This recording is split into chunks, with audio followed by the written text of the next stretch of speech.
Best scene from The Dead Ringer, written by Suzanne, Lutas. Interior, gambling joint, gaming room, night.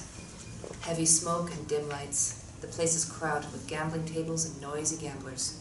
Blackjack, peg-out poker, roulette, and mahjong. All sorts of games for all sorts of people. Croupiers shout their "no more bets" warnings in the background.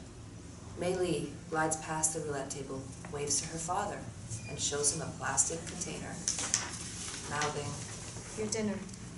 Before he spins the wheel, he gives her a quick glance and a slight smile as she heads towards the employees' lunchroom.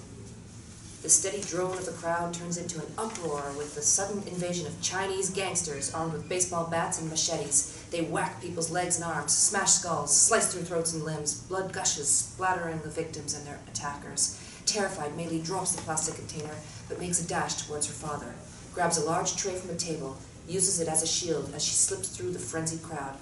The old man, first paralyzed for a few seconds, now glances around for his daughter. Just when their eyes meet, a scar-faced man slits her father's throat. Mei Li stops short, horrified. The tray clangs on the floor as she drops on her knees and her father collapses. The scar-faced man, hair dyed with red streaks, conducts the bloody ballet.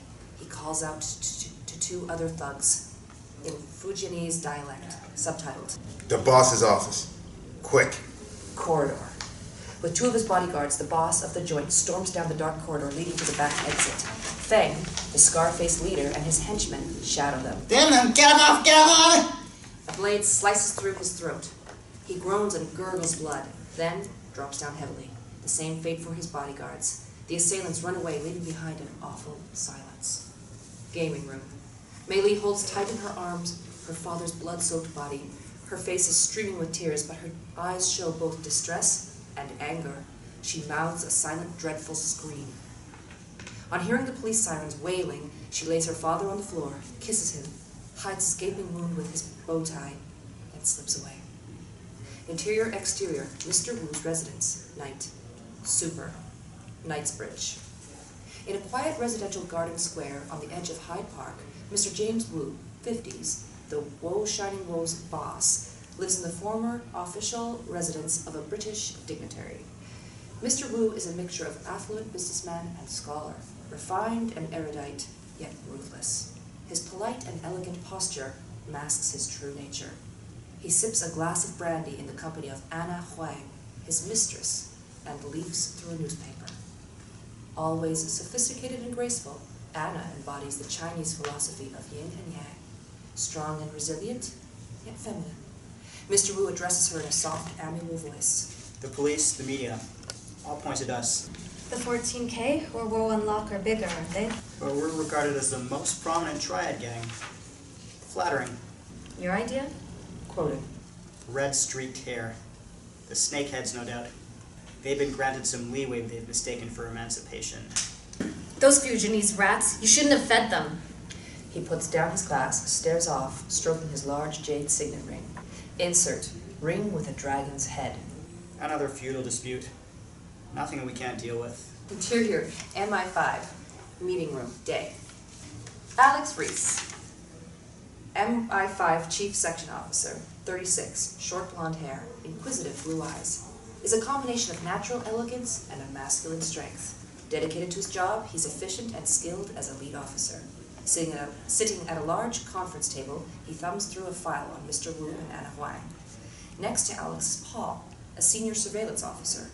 Paul plays with a remote and whistles a tune, but suddenly stops when Henry Spears, 58, MI5 senior officer, strides into the room. He is the boss of Section D and of this operation. His chubby face is often mistaken for joviality. "Alex, you're meeting with the Charing Cross unit." They think James Wu's the right target, the Hydra's main head. Truth is, he's built his reputation on the other triads of him. You told them about our failed undercover operations into the Wo Shang Wo. That's why we've only liaised between CC Unit and GCHQ to establish a timetable and any movement from Mr. Wu and his mistress so far. That's the only plan you've defined. Coughing. May I?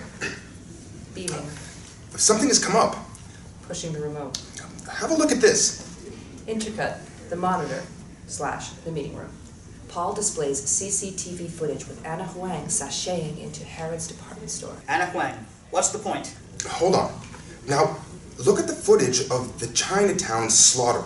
On the monitor, split screen, they silently watch the gaming room's sequences of events up to Mei Li's entrance. Funny how Anna Huang looks more casual here. Wait, can you freeze? That can't be the same woman, right?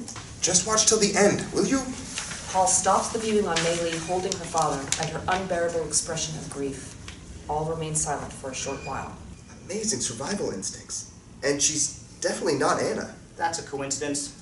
Paul, are you sure there's no mistake? Absolutely. You can trust Jim. Who's Jim? My magic software that uses 3D sensors to capture facial data. Totally unaffected by changes in lighting, unlike other techniques. It can also identify a face from a range of viewing angles, including a profile view. So it displays 100% match. You bet. It's so perfect that it's even sensitive to expressions. However, What's the bad news? To Henry Spears. if you want to be 500% sure, offer Jim a girlfriend called STA, or Skin Texture Analysis, which is able to turn the unique lines, patterns, and spots on a person's skin into a mathematical algorithm and... Come on, Paul. Who's the doppelganger?